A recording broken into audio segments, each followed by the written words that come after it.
briefings on the bill, the registration paper loss bill, and we've gone live. We have gone live. We'll just declare. So I just declare the meeting open to the public.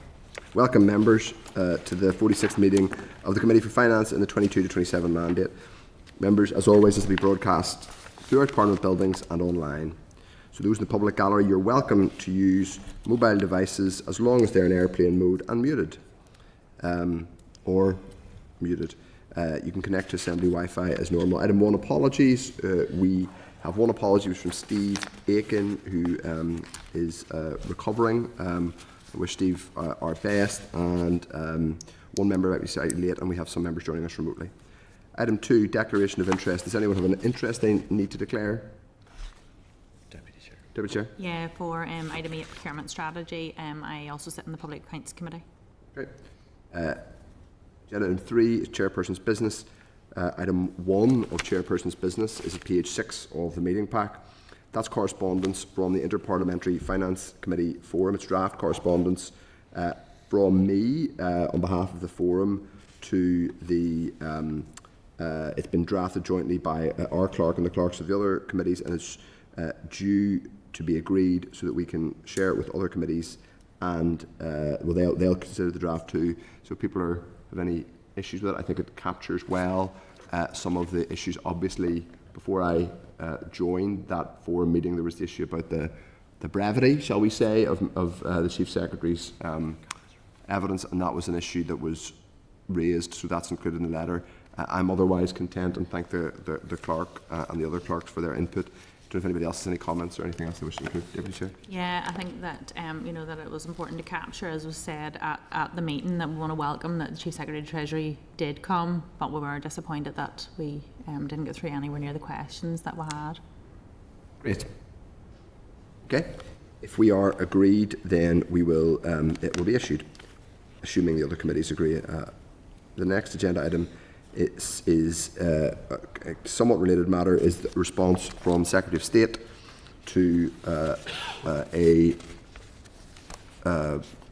letter, to the most recent letter we have sent them on evidence gathering and our request for evidence from the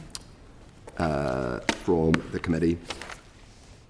He invites us, the committee, so the entirety of the committee, not just myself or the Deputy Chair, to a meeting with him and the Permanent Secretary of the NIO to discuss matters relating to the Executive Restoration Package and the Public Sector Transformation Board. So members, just to give you my thoughts on this, we have said, I think, consistently that our view is that per precedent and devolution guidance note 12, which is published on the Cabinet Office website, the principle should be that there is that the UK government ministers should engage constructively, positively with offers from devolved committees, and our devolved committee has a very particular interest in information gathering as relates to the UK government treasury. Our preference would obviously be a public information session, but I would note that he has acknowledged what's in devolution guidance note 12. I think this is a start, so I think we should attend this briefing. Welcome the fact that there is at least going to be some form of engagement, while I think retaining the principle that we would obviously ideally have an evidence session.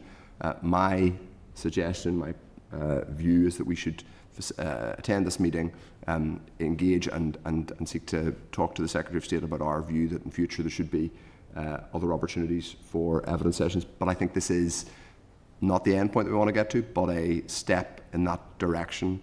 So that's my view. I just want to get others' views, Deputy Chair, and then anybody else who's going to. Yeah, thank you, Chair. Definitely think we should be taking up this offer for engagement. I just wonder if we have any idea of anticipated timescale on it, and with the second round of the bids coming through, would this be likely to be before them, during the assessment, or after? Good question. Them? Yep. I don't think we have a specific date, and I think Chair, that would be. We need to engage. And we would expect, I suppose, it would say, worth putting on the record. And I think my view as Chair would be. Having accepted this offer as not quite what we had initially asked for, but a step in that direction, an opportunity for us to at least engage, and we would be keen that this happens sooner rather than later, particularly given the PSTB is, as you say, considering it's proceeding with its work, and also the context of the spending review, which is coming. We'd like it to happen certainly before summer, I think. Anyone else want to wish to express a view? Happy enough? Okay, we'll engage on that basis. Thank you. The next, members, is from it's correspondence from the Minister of Finance on the incorrect URL included on rating bills. Page 22 of the meeting pack. Members will see correspondence from the Minister regarding an incorrect URL which was issued to approximately 295,000 ratepayers. This was also emailed to members on receipt. The Minister has outlined the key decisions taken by LPS which have had firm focus on mitigating risk to ratepayers. That's in quotes. The committee will be updated on the internal review which will consider circumstances of the incident when it is concluded.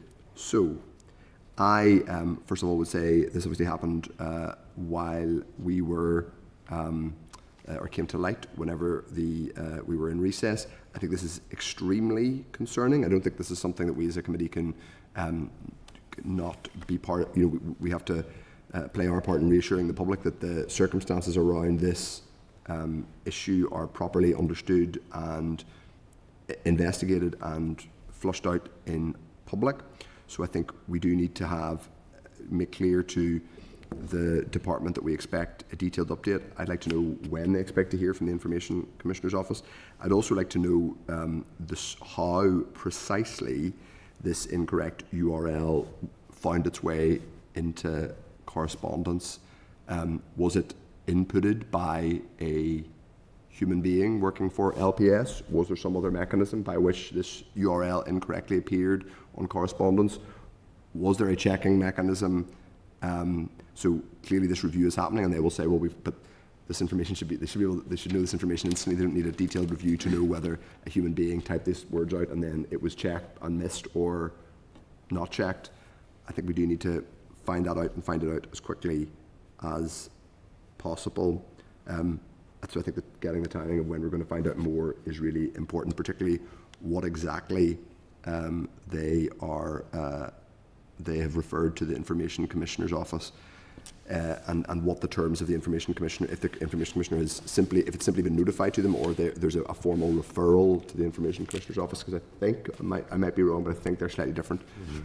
Yeah, Deputy Chair.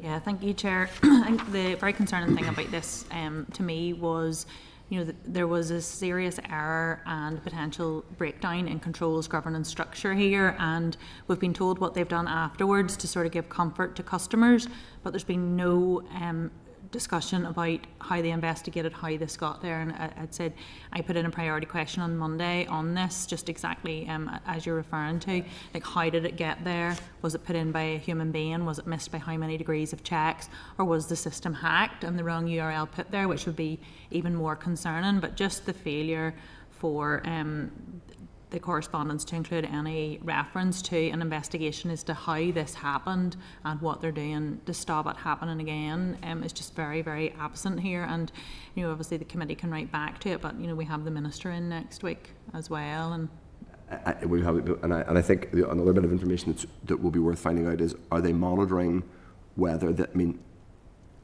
have they any management information or data that reveals that they are missing? That people are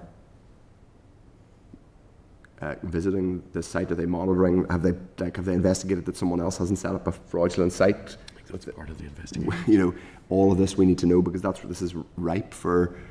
Given that there will be people who will just have this letter still sitting in the table in their front hall, and they're looking at it, and they may not even have seen that this news story is. So all of those things I think are important to find out ASAP, and obviously with the Minister for us next week. Yeah, so when we first received this letter, what struck me was that whilst there's an urgency with the letter, there's no real detail for this scrutiny committee. So to me, I look at this and say, right, what type of URL is it? Is it a direct payment link? Is it just to a website? There's no real detail there as to how severe, potentially severe, this error is. There's no context here with regards to, look, we got a digit wrong. If they'd have said, we've got a digit wrong, well then you would know, well, okay, an error, typing error, whatever, human error, and it's not going to go anywhere. But if they've actually got an incorrect URL, which is a live link to somewhere, well then that's very serious. And they haven't really explicitly linked or assessed that or told us that. So I do think there's serious issues here, even in the way they've formatted this letter to us. You can see the urgency, you can see the actions that they're taking, but they still haven't really told us much detail of the actual error. And that worries me too. Yeah, critically, I want to understand how did this happen. I think it's really at the root of all of this. Obviously, it's at the root of all of it, but I think that is going to be really important to us scrutinising it and understanding how these, because how these types of correspondence are prepared and what the review and scrutiny process is. Okay. Sorry, Owen Tennyson. Can I just come in briefly on that, Chair, because I concur. I mean, there isn't very much detail. I guess there are two questions that stick out at me.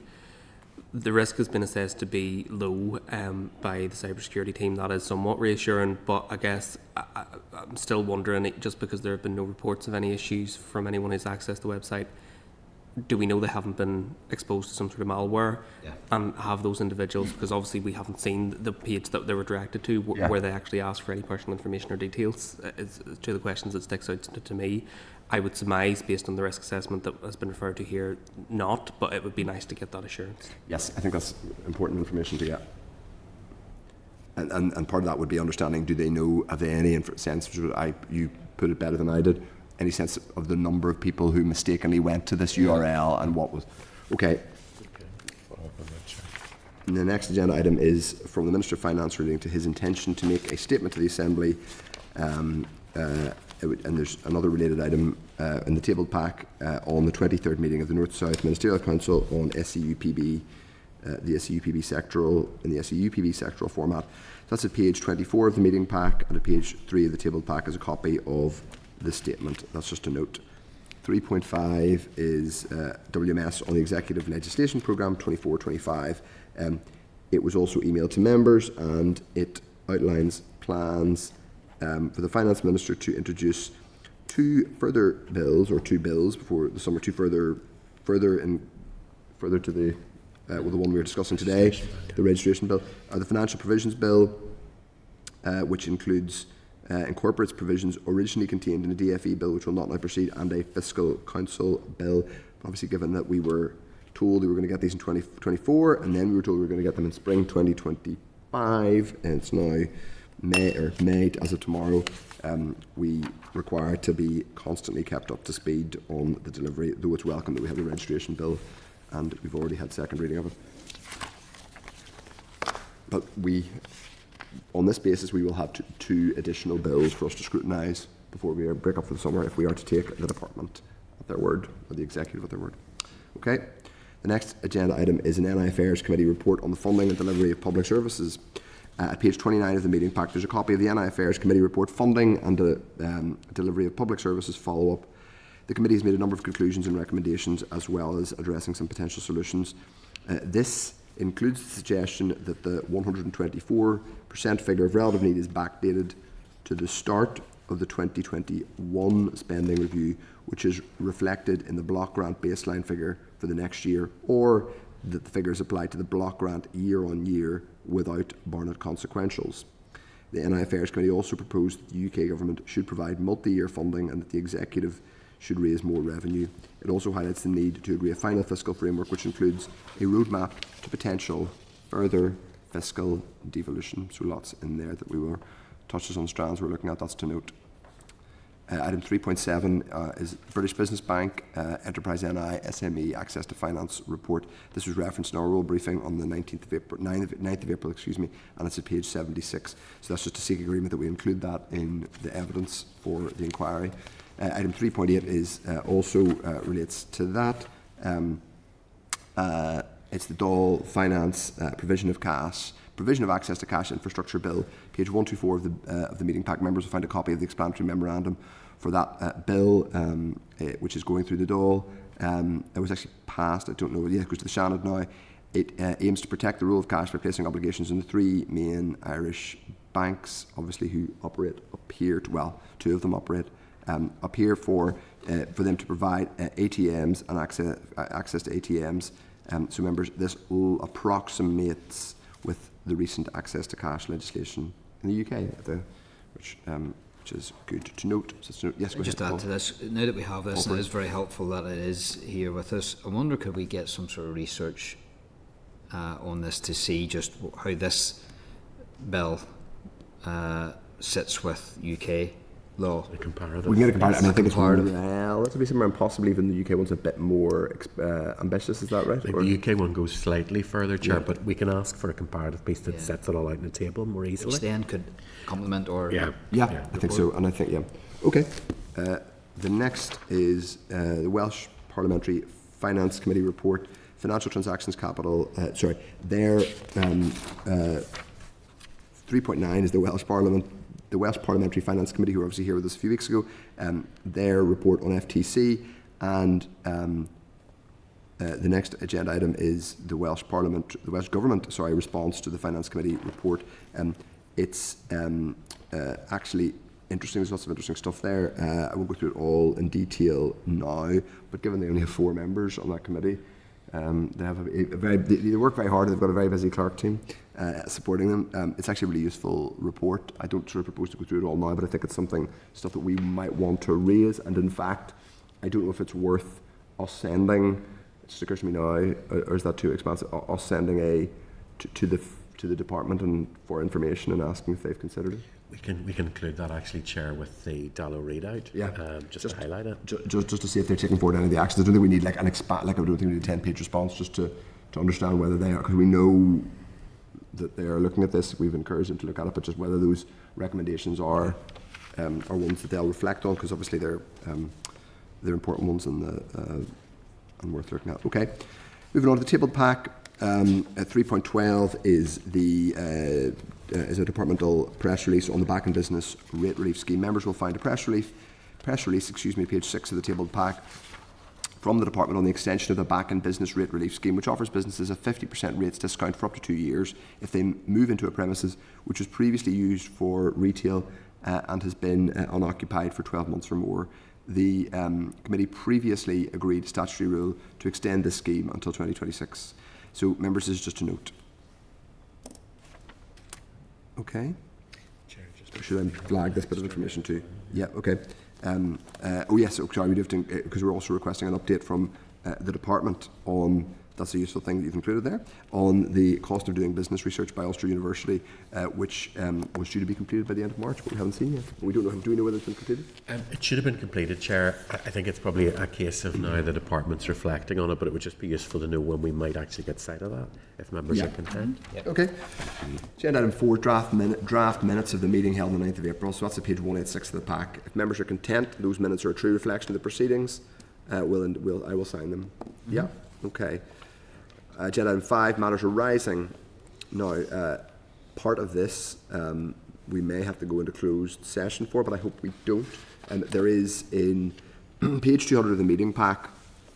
There you will see what we've received from the department, which is marked restricted because it relates to to property transactions. Now, the bit that's transacted, the bit that's highlighted relates to the specifics, or the bit that is, I suppose, restricted relates to some of the specifics of these transactions, including the monies that were due to be raised. But I think we can talk about this in some degree of specificity without getting into the absolute detail of those commercial transactions. But if people really want to, we might have to go into closed session. But the upshot is the Minister has provided us an update on the sales of Clarence Court and Victoria Hall, which have not completed as planned in 24-25 and have led to an unfunded pressure in relation to capital debt within the Department of Finance.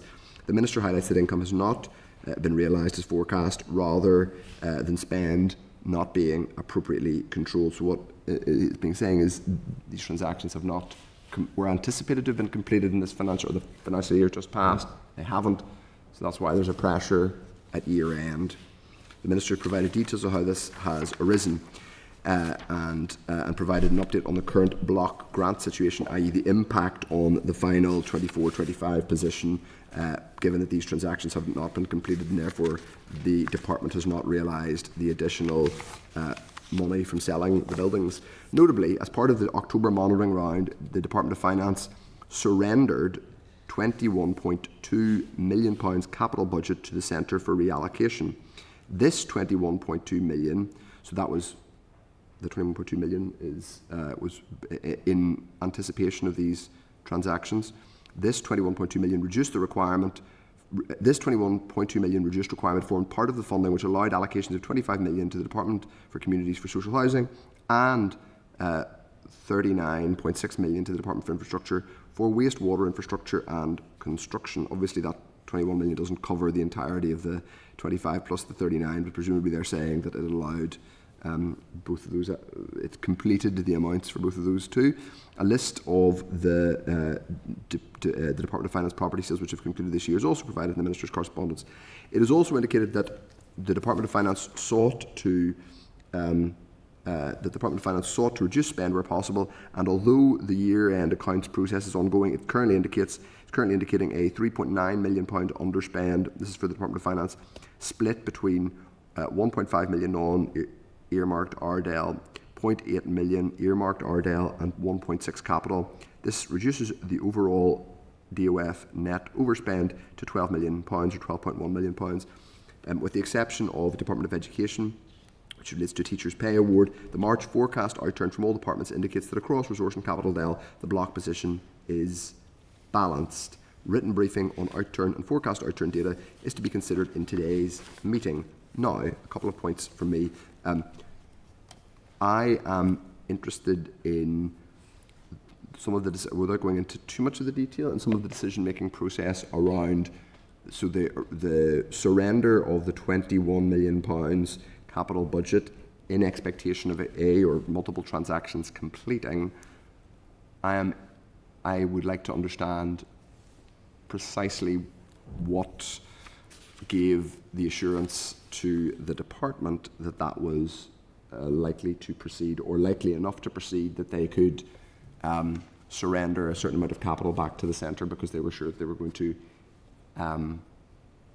essentially realise this sale.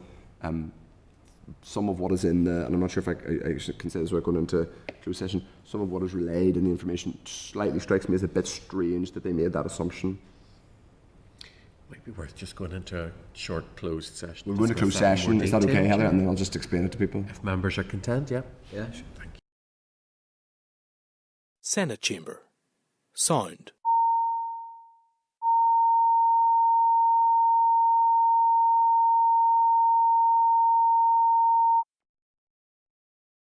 Senate Chamber. Sound.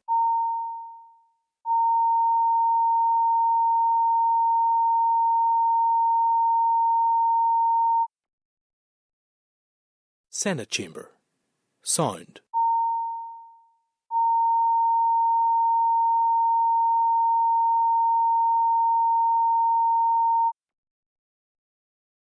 Senate Chamber. Sound.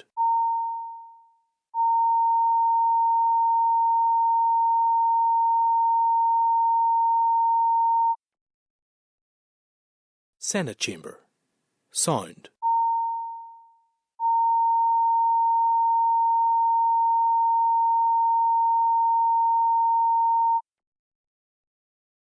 Senate Chamber. Sound.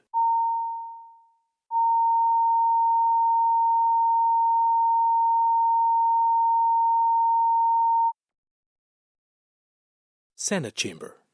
Sound.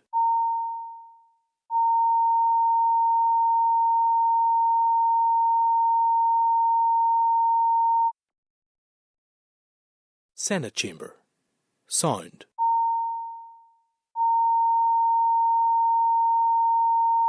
Autumn work programme. I'll bring the Deputy Chair in a second. A couple of points to note from me. I'm glad we have this. It's very nicely designed. I don't mean that to sound cynical, but it's very attractive looking as a document. It doesn't mention in any particular detail sickness absence was a particular challenge we've looked at, nor is there all that much in terms of some of the what are now fairly long-standing succession issues in the civil service. So I think we will want to understand and unpack what, if underpinning that high-level document, there are clearer targets and outcomes that the teams are working to. But Diane Forsyth, Deputy Chair. Yeah, thank you, Chair. We previously had the civil service dashboard with lots of different targets, objectives, and things coming into that. And at the time, we'd said we would revisit that as to where those targets came from and where they were going to and how they were set. This seems to sit completely in isolation to this, and just, to follow on from your point, it's a glossy document with absolutely no targets or showing what they're measuring towards, what they're doing where, or what periods over, that they plan to report on.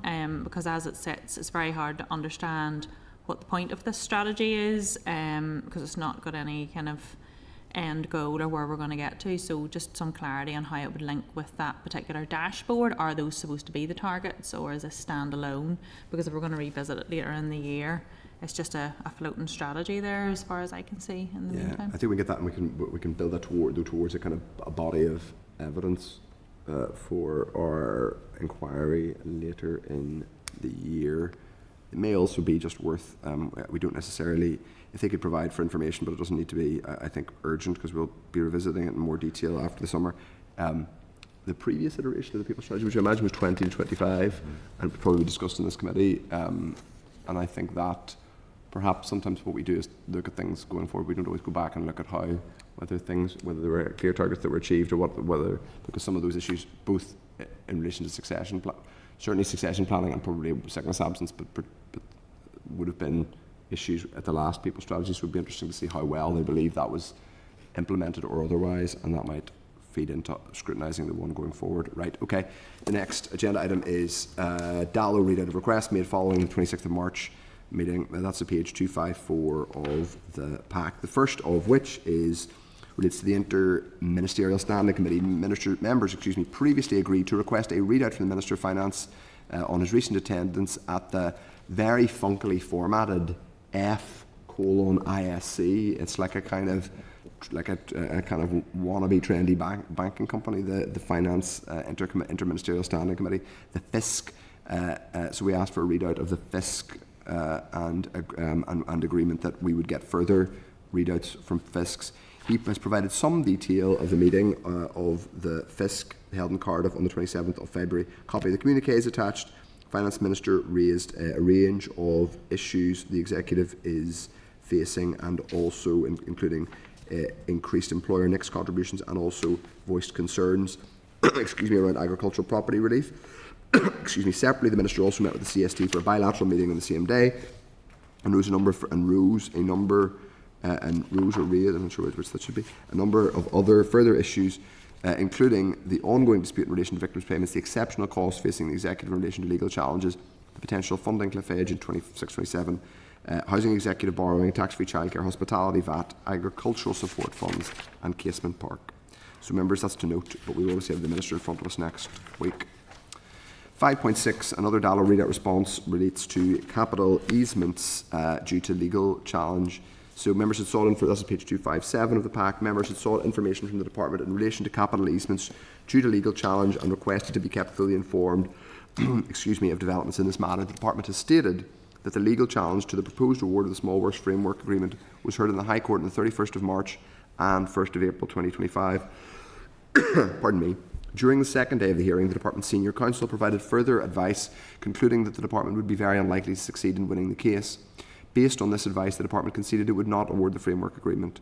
The Department is awaiting further advice from Senior Counsel. In the absence of the Framework Agreement, small works projects will be tendered on a case-by-case basis.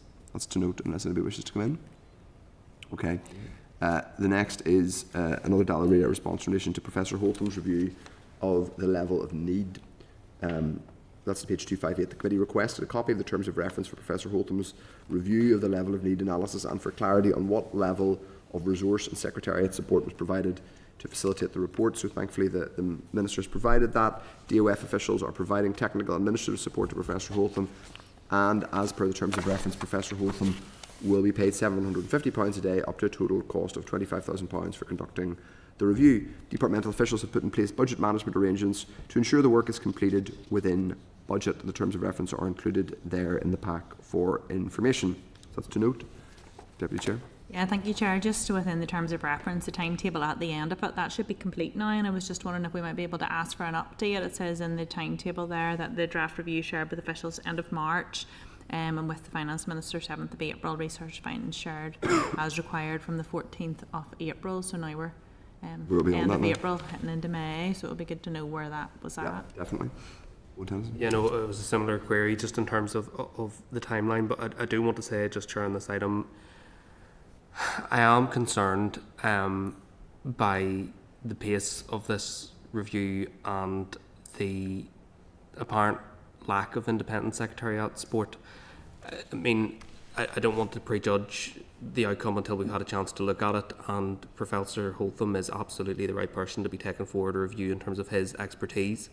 But when he was previously involved in a review, he was involved in a review as part of a much wider commission operating over a much longer period of time.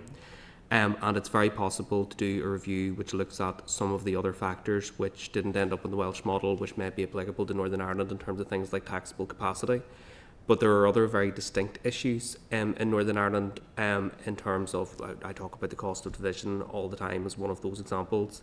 There are distinct issues in terms of policing and justice, which I think require proper in-depth scrutiny and research. And I'm not entirely confident that the time period that's been set out for the department for this work is actually adequate to capture that meaningfully. So I think it's just to put that on record and look, come into this with an open mind in terms of what actually comes out of the report. But I'm sceptical that this review is adequate given the gravity that our funding formula has for wider finances. Indeed.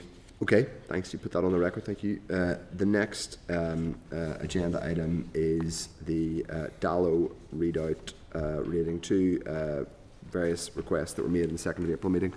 That's at page 269 of the pack. The first of those relates to community asset transfer. The committee had asked the department to supply details of the numbers and types of successful projects that have stemmed from community asset transfer. The department was also asked if it was undertaking any work in connection with the development of a land fund, such as the Scottish Land Fund. The department has highlighted that a total of 17 community asset transfers were completed from the 1st of November 2015 until the 12th of March 2025, and a list of those third sector organisations is specified. A list of those third sector organisations specified is provided. The department has also stated that whilst it is not engaged in work specific to Land Fund, it has engaged with the Ministry of Housing, Communities and Local Government since the closure of applications to the Community Ownership Fund in December 24 to discuss how that fund might progress and understand new delivery models for potential community asset transfers, and understand new delivery models for a potential future community ownership fund. So, members, that is to note, but also to copy the response to the ERA committee as per the original request. Okay, the next relates to. Sorry, Deirdre, apologies. No, apologies, I stuck my hand up at the end. It was just the ask Give me on a shock there, sorry. In terms of those funds and the replacement funds, I think they were waiting on the kind of comprehensive spending review in June, but I would be keen, just as a point, if we can keep it on just our to-do list in terms of seeing what the British government are going to come forward with. Obviously, the last round of the Community Ownership Fund was allocated.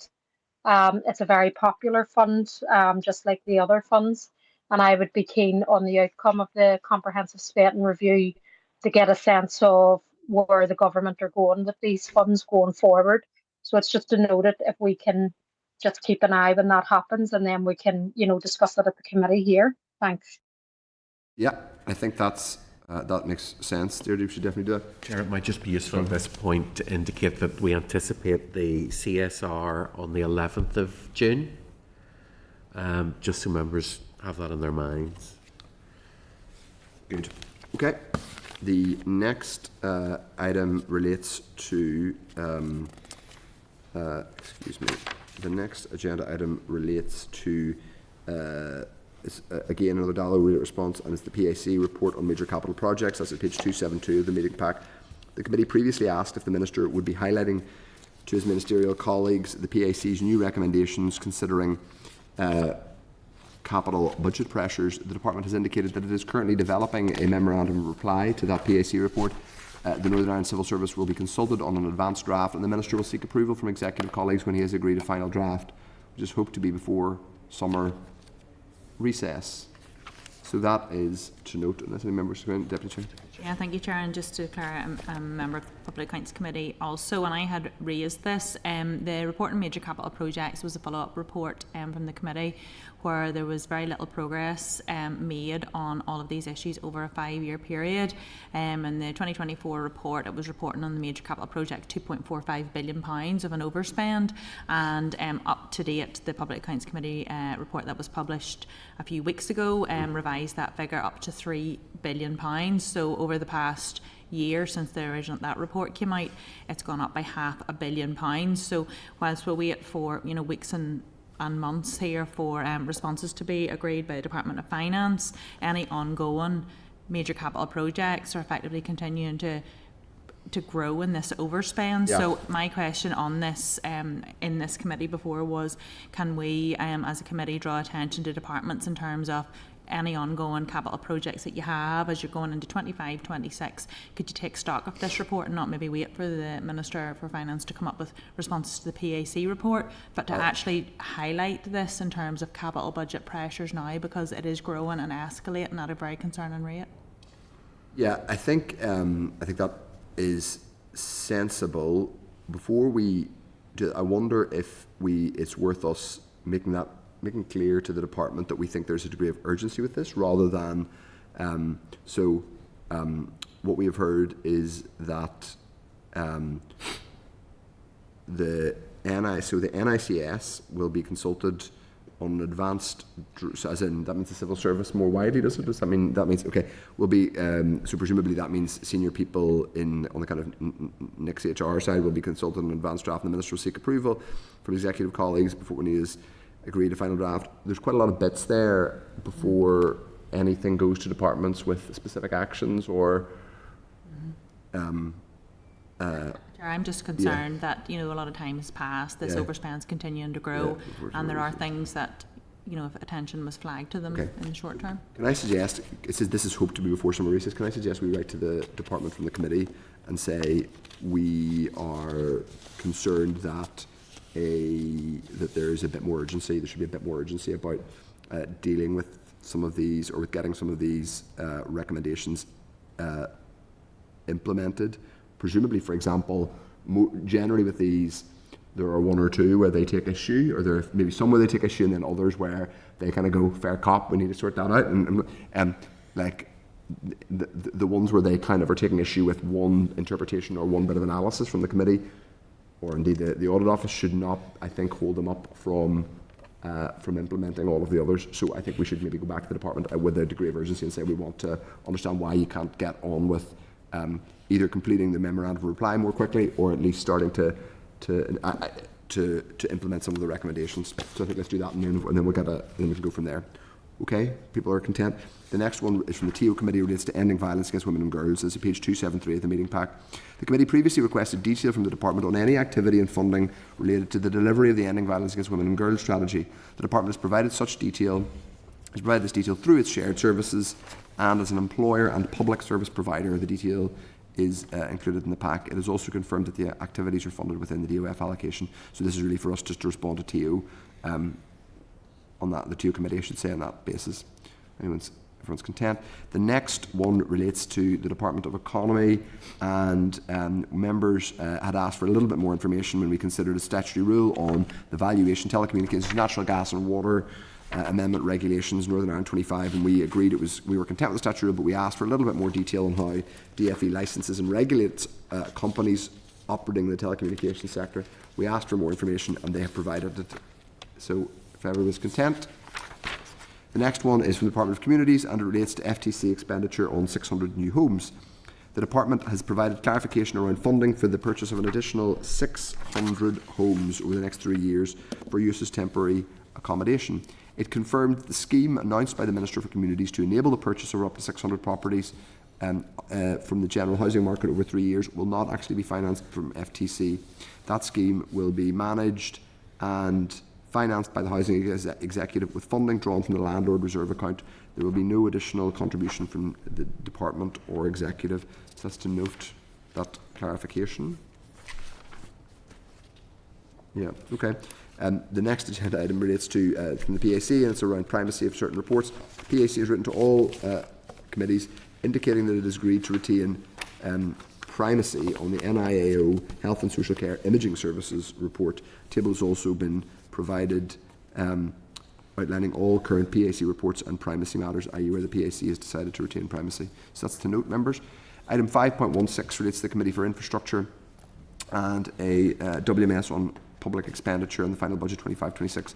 The Committee for Infrastructure has written to the Department of Finance requesting a disaggregation of the £425 million allocated to each department for the 25-26 financial year under the PFG, and we've been copied into the correspondence as a matter of courtesy. Of course, that 425 million is now 440 million, as per our previous clarification. That's to note. The next one is from the Committee for Infrastructure and relates to the Motor Insurance Task Force. The Committee for Infrastructure, that's at page 286, the Committee for Infrastructure corresponded further with the Department of Finance in relation to the Motor Insurance Task Force and requested an update on outputs and issues discussed between the Minister and the Department for Transport. So we've been copied into this correspondence as a matter of courtesy. So that's to note. We are going to get evidence from the Association of Insurers next week. The next agenda item is the UK finance submission to the banking and financial services landscape. That was already in, I think, our pack for when we did the evidence session on the 9th of April. So they have sent us a slight, there's an inaccuracy that they have revised and resent it to us. So that's there, and obviously the updated version will be in our Members are agreeing we'll remove the previous version and add the new one then instead. Content with that, yeah. Thank you. Then our final bit of correspondence, we had to get through a lot of correspondence because we obviously had the Easter break. The final is correspondence following the banking evidence session. So we received correspondence from the building societies thanking us for taking evidence from the banks. Didn't say it right to say thanks, just the building society. We verbally had thanks from them. Chair, they were equally verbally, delighted, yes, but it I'm was sure. verbally Yes, they were done. probably, maybe we weren't tough enough on them. They were saying that. Anyway, that's to note. The next agenda item is our briefing on the deaths, stillbirths, and baby loss bill. Members, at page 303 of the meeting pack, there's a clerk's cover note and relevant papers. The deaths, stillbirths, and baby loss bill passed second stage on Monday, the 7th of April, and I thank you. I think the deputy chair filled in for me again, and that's so. Thank you very much to the deputy chair in my absence on that date. As a result, the committee stage started on Tuesday, the 8th of April.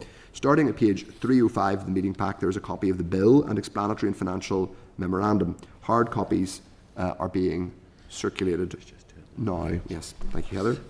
Chair, for the members online, we will put those hard copies in their pigeonholes so that they'll be able to have those. Thank you. And those will be done. No, you're fine. Hang on to that. Okay, Chair. I think we only have a few. Yeah. It is confirmed that a full public consultation will be carried out on the provision to enable a baby loss certification scheme. The Department of Health and Department of Finance colleagues are carrying out work to develop the proposed detail of the scheme.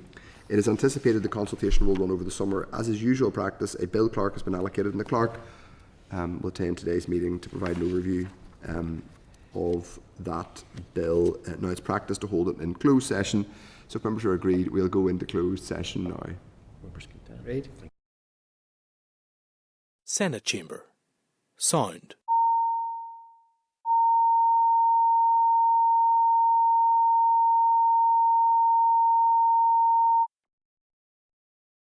Senate Chamber. Sound.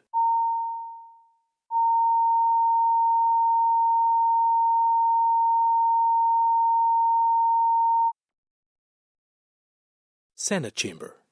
Sound.